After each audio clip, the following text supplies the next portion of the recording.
Okay, welcome to the Mars Hill House of Intellectual Discourse. I'm Joshua Johnson, and we're continuing in our study of Rethinking Reality, which is a study of Jonathan Edwards, ultimately, through a study of George Berkeley's dialogues. If I sniffle a little bit here and there, or rub my face, it's because I have allergies, so pardon me and pardon my appearance. It's that time of year. And in this study, we're going to be first reviewing all the material from last week in brief, and then we're going to go on into the third dialogue. We're just starting the third dialogue, and the third dialogue is unique in that the tables really turn, where this time Hylas is the aggressor, attacking Philonous and critiquing Philonous. So it's a big change of pace for what we're used to seeing in this book, where Philonous is the one critiquing Hylas and critiquing the belief in matter and is trying to establish his position. Well, now it totally flips. Now Hylas is like, well, the heck with it all. I'm a skeptic, and your position's ridiculous too. All positions are ridiculous. So it's really interesting to see these tables turn this way. But it was very important for Berkeley to do this in order to strengthen his position. He needed to show that it could handle criticism as much as it could dish it out. And so, to review what we finished up last study, we see like a final refutation of matter. Now, before this study, there was I call it Hylas' last stand. It was Hylas' last stand in that it was some of his last significant arguments. At this point, he doesn't really have an argument, but he's clinging to some notion that he even admits doesn't make much sense. And so, in this final refutation of matter, you see that he defines. Well, he can't define. He says he admits that matter is nonsensible. Okay, with this idea of matter, there's no sensible qualities about it. Okay, and in this interaction with Philonous, he admits that, okay, well, it's unintelligible. I can't even really describe in any sort of terms. I can't describe it with substance or extension or color or shape. I can't describe it. So, in a sense, it was unintelligible, and he even admitted this. So what he would do is he would say, well, I'm going to give you a negative definition. I can't tell you what it is. I can only tell you what it's not. It's not perceived, and it's not a perceiver. It's mind-independent. It has no qualities. And then he says, prove it wrong. And Philonous is like, I can't disprove a negative.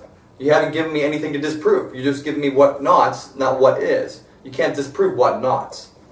And this issue will continue to the point where he even says, okay, well, matter's unknowable. In fact, there's even no reason to believe it. It's sufficient to believe that God is the cause of our percepts. But I want to believe in it anyway. And he goes, and you can't disprove it. You can't stop me from believing it, basically. And what happened is Philonous is like, well, you haven't really done anything here. In fact, you've actually satisfied my claim. My claim is, from the very beginning, was that when you say matter, you actually mean nothing. And you've shown that.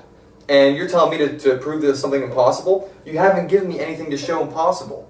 And this is sort of like the unique aspect of the burden of proof brought in here, something that we've lost in philosophy is what criteria does something have to have in order for it to be shown to be impossible? And the criteria that Philonous gave was that it has to be able to be shown to have repugnancy in its own ideas, that it has to have internal contradictions, internal errors. Basically, it has to have some sort of definition. But what Hylas did was, he just said, I'm believing this thing called matter, you can't disprove it or show it impossible, but he had no meaning for the word matter. He couldn't describe it in any sort of terms. He couldn't use, like I said, he couldn't use sensible terms, substance, extension, anything like that, because those things have no meaning. It can't be applied to matter. He doesn't have that. He gives negative definition, but a negative can't be disproven. He says it's unknowable, so how can you argue against something that's unknowable? And by definition unknowable. You couldn't know about it to critique it. And so at the end of the day, it doesn't even qualify for something to be shown impossible in the sense that I can disprove it. It's a non-argument, is what it got shown forth. When Hylas said matter, I believe in matter, at this conclusion, Philonous showed that when he says matter, he actually means nothing. He's throwing sounds into the air. There's no substance to the claim. And Hylas, finally, after this last, and it was a very humorous dialogue. I mean, the whole night we were laughing as we were reading it, laughing as we were talking about it, because it was so humorous. the way that they were critiquing, the absurdity of Hylas' trying to justify this unknowable something. I think the way he described it was, you're positing a you know not what, for you know not why, for you know not what end, and you're telling me to disprove it. That was really the conclusion. And so Hylas says, heck with it all, I give it up, I finally give up matter, but now I question all things, basically. He goes, with that certainty now gone, I think as absurd as I once held to it with that degree of certainty, now all things are uncertain to me. And that's sort of how we close, with a really broken Hylas who's like, I'm going to put a question mark on everything. And we will really see that tonight as we get into the dialogue. But he doesn't question that there's a God. Well, he's going to question that, yes. Hylas is. Okay, but he hasn't yet. He hasn't yet. He's going to be showing this in the third dialogue. At that point, he just presented that he's entering into skepticism. By throwing out matter for him, because that was such a big blow, because it was something that he believed with such certainty to exist. He was so certain about it. To the idea of mind-independent substance not being reasonable, it makes him want to question everything, because it's almost like he wants to get back at the world for taking away something that he held so dear, as so certain. And you see this with people on the flip side who do stop believing in God. A lot of times they become blatant skeptics, and I think a lot of on the psychological end, the motive is the same. It's the world's taken away something I cherished and believed in with such great certainty, now nothing is certain. And so, only in this case, Hylas does it with matter, because matter for him was sort of the basis of all reality. God was there too. I mean, he claimed to be a Christian. God was there in the sense that he perceived all things, but all the causal role, all the substance of perceived things, all the basis for these things was in matter. It was very foundational to his understanding of reality. And so for that to be shown as ridiculous, for him, everything is now subject to questioning. If I can question matter, which was so foundational, every rock must be turned over. And this is something that I'm going to bring up here, looking forward. The skepticism that we're talking about, it's easy to get confused with different definitions of skepticism. There's a chance to get ambiguous. The skepticism will be used in a very specific way in the third dialogue. Now, it will be, I think, kind of inadequately be used here from time to time as saying that you can't know anything. Now, obviously that's self-contradictory. If you can't know anything, well, how can you know that you don't know anything? It's a self-contradiction. You can't even make the claim that you can't know anything because you'd have to know that. So that definition of skepticism is sort of used, but not really. That's not really the way that Philonous is going to critique it. What Hylas is really meaning is that, yes, he even admits, I have sensations. So obviously, by skepticism, he's not meaning not having sensations or percepts. He says, I have sensations and percepts.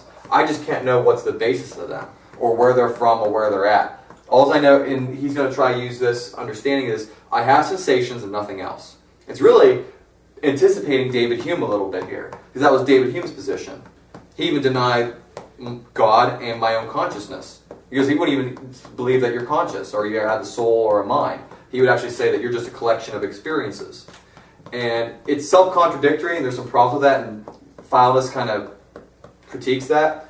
But skepticism here is not meant in the strict, specific sense of there is no knowledge at all. It's just, I know I have sensations, but I know not what they really are actually, and what is the cause of them, or behind them, or their basis.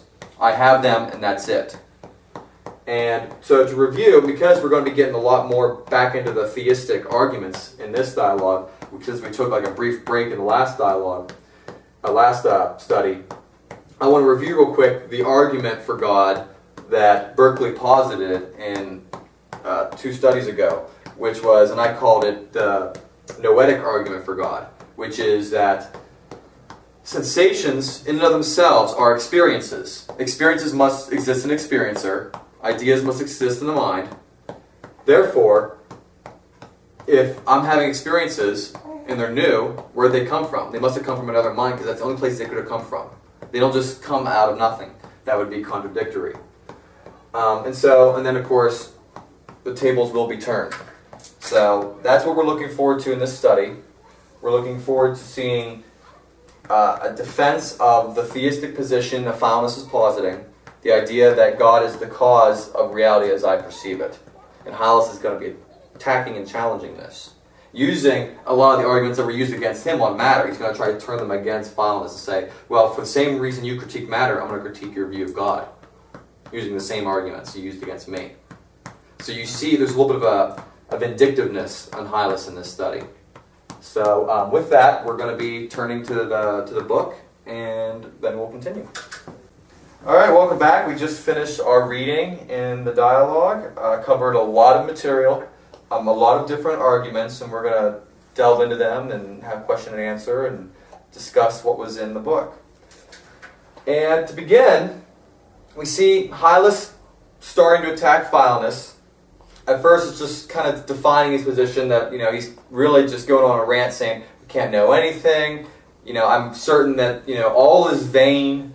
We think one thing one moment and then think another the next. We condemn one thing and then we approve it the next. It's all for naught. And so then, after a series of exchanges, Hylas is saying that, well, look, okay, yes, maybe some of my skepticism is due to matter. So what? He goes, I guarantee you, no matter what notion that you posit, I can make it look just as bad as you made matter look. Just as speculative. I can bring it all under skepticism. And Philonous is pretty confident. He says, well, I hold no hypothesis, just plain common sense. And that I have sensible things, that they're just as real as their sensations are. I don't need to posit any underlying nature to them. Bread is its sensible qualities, and it fills me up better than any kind of unperceived, unknowable substance ever could. The sensible bread I eat, it's sufficient. He goes, it's sufficient, my experience of it. And after he goes through this, Hylas goes, okay, well, you have ideas, which are perceived objects, you have experiences, but God isn't an experience. He's not an idea. Well, can you have any idea of God? How do you guys remember him answering that? You guys give a summary? Some really long monologues there.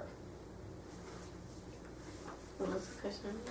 Well, Philonous was critiqued.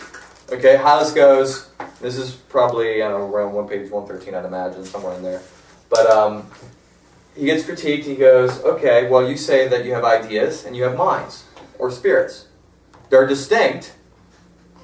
And all your knowledge comes in from ideas. Well, how can you know of God then? Can you have any idea of God, or even of your own soul? That's the criticism. So you have no idea of God or the mind. That's the criticism. Is that after he talks about the fire and snow? Mm-hmm.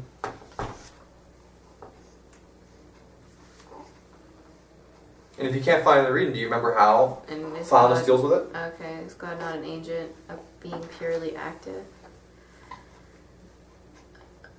That's part of the objection, but continue. That's where the distinction starts to come in. God and minds, all minds, are active. They're active in what they do, but ideas are themselves passive. A chair is passive. It doesn't, or it doesn't perform an act upon me. I receive it.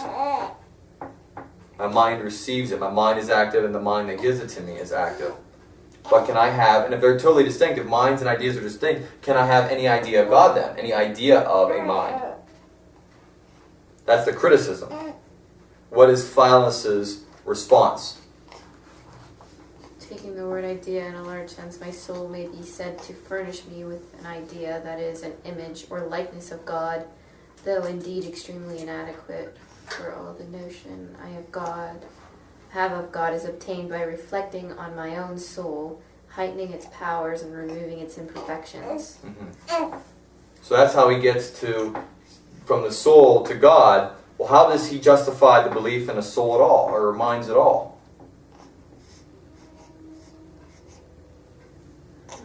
Well, to summarize, let me give you the summary then. Let me give you guys the answer on this one. Because it's a really long dialogue. You're right, there is. There's a lot there. But to give you the summary here, now he uses the words ideas and minds, okay, which is, in our society, in our culture, is antiquated.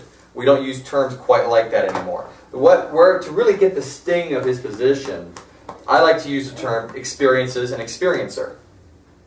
And what Philonous' response to Hylas is, he goes, okay, correct. God is not an experience. I don't experience God in the way that I experience a chair or sweetness in orange juice or things like that. He's not sensible. Does that mean I can't have any idea of it? Well, here's the fact. The fact is, I am having experiences. Okay, this is God and soul, and mind. How do I know I'm a mind?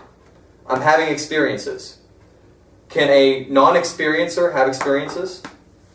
No. No, that wouldn't make any sense. Experiences must be experienced by an experiencer, or else they wouldn't be experiences.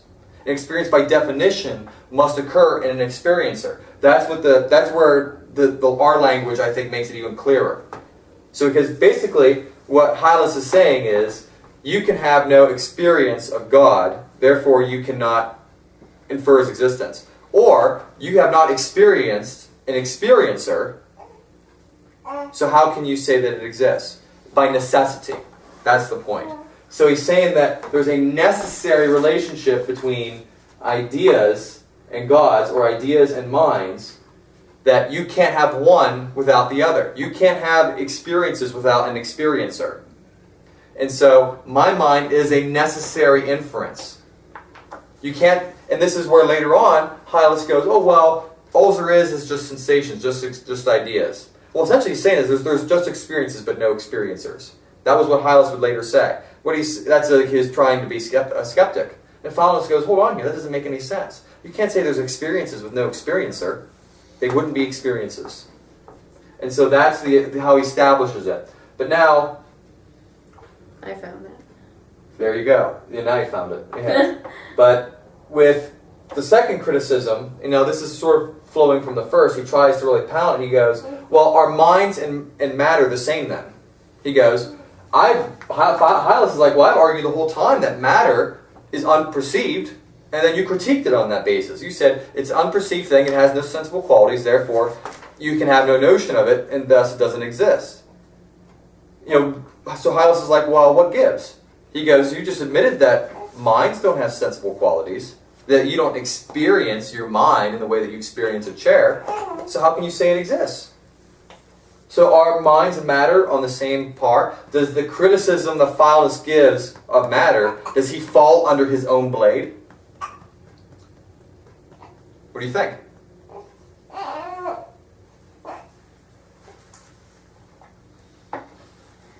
What is the objection by Philonous? Is that in the same paragraph? Well, I'll just give it to you. The objection was that, well, you can have no notion of matter, and you rejected it, therefore minds fall in the same category. Philonous' first objection is, well, actually, I'm not critiquing matter just because it's not sensible.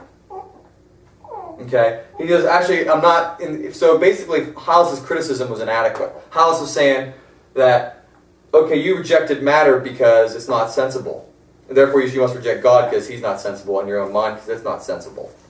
And Philonous goes, that's not the case. That's not my only reason for criticizing it. The reason I criticized matter so harshly is because the definition was nonsensical. It didn't make any sense at all.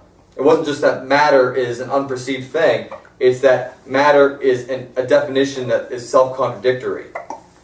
You're saying that in a world of experiences and experiencers, that a non-experiencer is having experiences. That's what matter would be, the cause of an experience. How can a non-experiencer have experiences?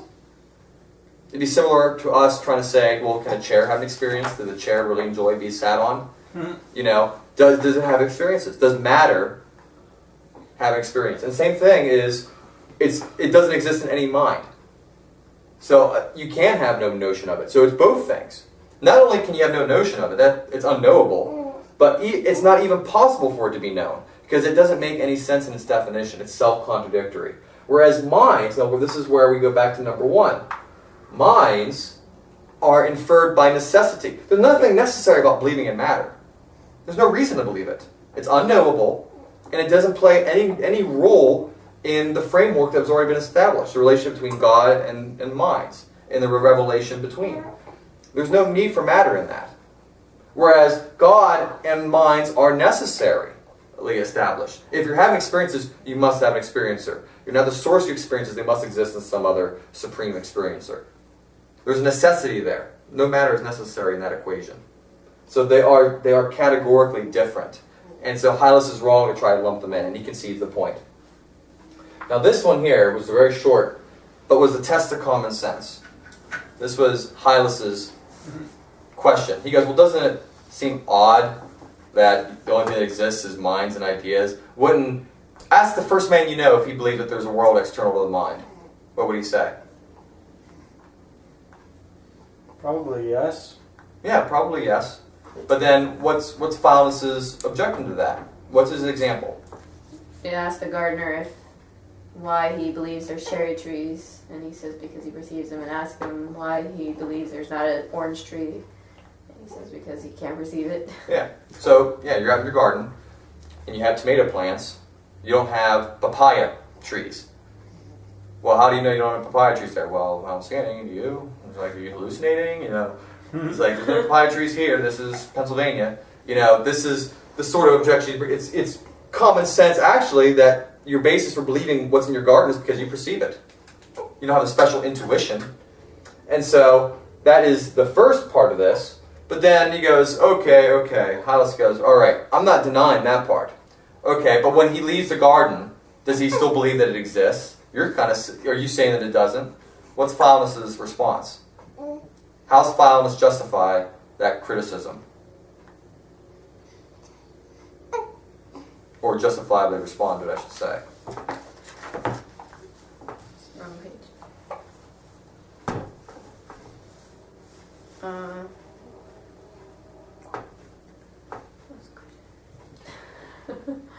Well, in the test of common sense, okay, so you've already established that the gardener believes in a cherry tree by perceiving it. Okay, but when he leaves the garden, is it common sense? What's the common sense reply on the continued existence of that tree? Hylas is trying to say that Philonous' position is contrary to common sense. The gardener's going to say that, of course, it's still there, even if I'm not perceiving it. Philonous would say because God's perceiving it. Correct. You're right. He is using common sense and saying, okay, well, actually, that's not contrary to common sense. I'm not denying, and this is important, this is where people get screwed up on Berkeley. Berkeley's not saying that it doesn't have an existence independent of his mind or some other person's mind. He's saying that it's wrong to say that it has existence out of all minds, independent of any mind. Yes, it doesn't always exist in your mind. I can leave this room, it's no longer in your mind, but that doesn't mean it ceases to exist. It still exists in some mind. He goes, and the gardener, if he's a Christian, wouldn't deny that. Wouldn't deny that, well, if you're not looking at their garden, is anybody else looking at it right now? A Christian would say, well, of course God perceives all. And Philonous would admit that no, some people have not stopped and actually thought about it and seen that as the basis for that garden being there, the fact that God is the one who sustains its existence. But upon reflection and thinking upon the matter, it would be shown that it is purely consistent with common sense. The objectivity of that tree is not denied. That tree exists even if I'm not personally looking at it, because it exists in the mind of God. He is the basis of objectivity, of things being existent. So how about the dreams versus chimeras? Dreams versus chimeras? Dreams versus reality. Reality versus chimeras, which is the example he used in the book. Why? He says that things formed in the imagination are faint and indistinct, whereas things that are real are more vivid and clear and printed on the mind. Would you agree with that? Yeah. You can barely remember, your dreams are hazy, and you can only remember certain pieces of it. So dreams aren't as clear as what you normally perceive. Yeah. What's the other point with dreams? What's another thing that he criticizes dreams and saying that about how you would distinguish them from reality?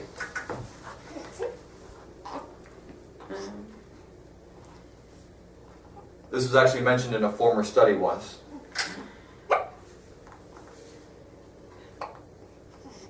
Was it whether other people are perceiving? No, continuity. Okay, of your experience. Okay, all of a sudden, you've been spending your whole day walking. Oh, yeah. If it flows. You lay down, now you're in outer space, and then all of a sudden you're back to your normal day or your normal life. Okay, the dream is a and Berkeley uses this argument in this section. Dreams are a discontinuity between your normal experience. Before, you're in your house. After, you're in your house. And somewhere in between, you're fighting a pink unicorn in outer space. Okay. And it's not clear. It's not vivid. And with imaginations, your will has a causal role. Yeah. Not maybe a definite causal role, because God is the ultimate cause of all things, but it has a role in the sense that as I experience the dreams, yes, there's effort in it. There's effort of your own imagination in developing it. Whereas when you open your eyes and you see a tree, your will, your volition, your imagination can't control whether that tree stays there or not. So there's the things that are directly revealed, and then there's immediately revealed through the will. And so that's the big difference. So that's the dreams versus reality. And one of the points he brings up, he goes, you'll have the same problems in your system with dreams. How do you know dreams aren't reality? In the same way that I would claim. That they don't line up with your normal experience and they're unclear. That was sort of like the big thing with the movie The Matrix. How do you know whether you're awake or still dreaming? And in reality, if it was just as clear and it was the main continuity of experience, you couldn't know. No one in the Matrix could know that they were in the Matrix unless they were awakened from it. And that's a valid point. But the way we experience dreams and the way we experience our imagination is that they lack the clarity. They are usually mediated by our own wills, and they disconnect from the way reality flows. Those are the ways we distinguish between dreams and reality. And he goes, and so it would be the same arguments used in Berkeley's idealism would be used in anyone else's system too. Because that's really the only way you can tell. Now, this is probably the most important objection and one of the best by Hylas. Because Philonous admits and states that God is the ultimate cause of everything. This is a necessary part of his idealism. And this is where he's related to Nicholas Malebranche, the occasionalist. God continuously generates reality. Only Berkeley would say he continuously generates reality from his mind to ours. So, does that mean that God is the cause of all things? Yes. And of course, Philonous says, well, this is plainly stated in the scriptures. Because it's so evident in the scriptures that I don't even have to waste time giving you citations. God is the ultimate true cause of all things. Ultimately, completely, and utterly sovereign. Apparently, Berkeley was a Calvinist. And with the problem of sin, and this gets brought up against Calvinists, coincidentally, how do you explain the origin of sin? Now, the first thing I want to do is clarify this argument from Hylas against the problem of evil. The problem of evil is different. The problem of evil says, if God is all good and all powerful, why does evil exist? That's not what this is. This is, if God is the cause of all things, then is he the one who's literally causing evil, like in the world, murder, malice, all those things. So there's a slight difference here. Because even if the problem of sin was solved, the problem of evil would still be a problem. Because even if you could answer, okay, yes, God is the cause of sin, sin would still exist, even if he wasn't the cause of it, and God ultimately has created this world. So why did he allow sin to exist? So the question doesn't go away, the problem of evil, even if this problem is solved. And I think Edwards solves the problem of evil quite splendidly. And we'll get to that in a later study. But, now there is an argument here that's fallacious, that Philonous uses. And he uses it a couple of times, tukaku, which is appeal to hypocrisy. And so this is my criticism of Philonous in this. Philonous, first thing he says is, well, your system has the same problem as mine. You can't explain sin any better than I can. That's not valid reasoning. Philonous is wrong to use that argument. To use a tukoku response and say, well, you can't do it any better than I can, da-na-na-na. So, who are you to say, so basically you can't say, well, look at you, the pot calling the kettle black. That's not a valid argument in a debate. So, appeal to hypocrisy. So that was his first thing, and it was wrong to do that. It's the same thing with the dreams versus reality. He used a tukaku. He said, well, your system can't explain dreams any better than I can, and it has to use the same arguments I use. That's fallacious reasoning. So, the next valid response is the... Was it Tukaku when he said that you're just saying that God is using an instrument for the same thing, whereas where he's saying that it was not directly, and you're right. He's saying that your position implies that he's just using an instrument. Well, what was brought up was, even if he's using an instrument, matter, you have the same problem. That was what was brought up in this section. So he goes, even if you admit matter, you're still going to have the same problems I do. That was the point. And so, what is the solution to the problem, though, the valid argument, was event versus motive. Those of you familiar with the Bible, in Genesis, Joseph and his brothers, what does Joseph say to his brothers when it's all said and done? You meant it for evil, but God meant it for good. Now the event, there's one event, but God was good in being the cause of that event, but his brothers were evil in being the cause of the event. Why? Because of motive. So, for instance, and this is the example that Philonous uses. He says, he didn't use the one from Genesis, but the same concept. He says, okay, in response to murder, for instance, or killing. He goes, capital punishment, self-defense, those sorts of acts, someone's life is taken, but yet they're not wrong and murder is. But the physical event, the perceived event, could be exactly the same. Well, what makes the murder wrong then? He goes, the motive, the heart motive of the individual. Now, and he will admit, now this is where we get into the second thing. The will and secondary causes. The Westminster Confession of Faith makes a distinction between primary and secondary causes. A primary cause is that God is the ultimate cause of all things, which no one denies. The secondary cause is sort of like the intimate cause. For instance, God is the primary and secondary cause of creation. God is the one who decreed for creation, the ultimate cause of it, and he's the one who personally created it. So, primary and secondary. Judas betrayed Jesus. God was the primary cause of that event in that he decreed it to happen, and it happened because God made it happen. But God was not the one who betrayed Jesus. He's not the same as Judas. He caused Judas to betray Jesus, but he's not Judas. There's a distinction there between efficient and sufficient cause. God is the efficient cause of all things, but not the sufficient cause of all things. There is a distinction. God is not Judas, but God did cause Judas. Distinction. And so this is the same thing here. So he kind of anticipates a possible objection here. He says, yes, even our will, even the will of men, is ultimately caused by God, ultimately by God. However, because we have a will, because we have this self-evident predicament, we are intimately involved in the work in such a way that we can still be condemned for it.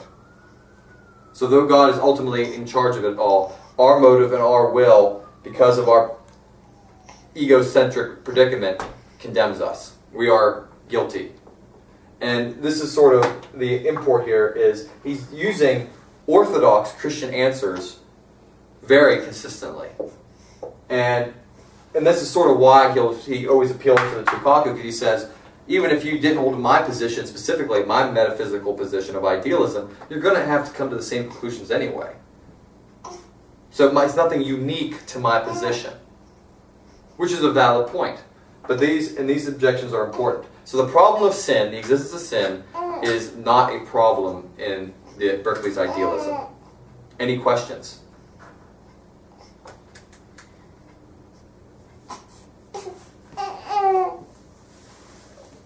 Well, thanks for coming. I hope you enjoyed the study. I know some folks here I think are going to fall asleep. But see you next time, and we'll probably be through the third dialogue in 2 studies.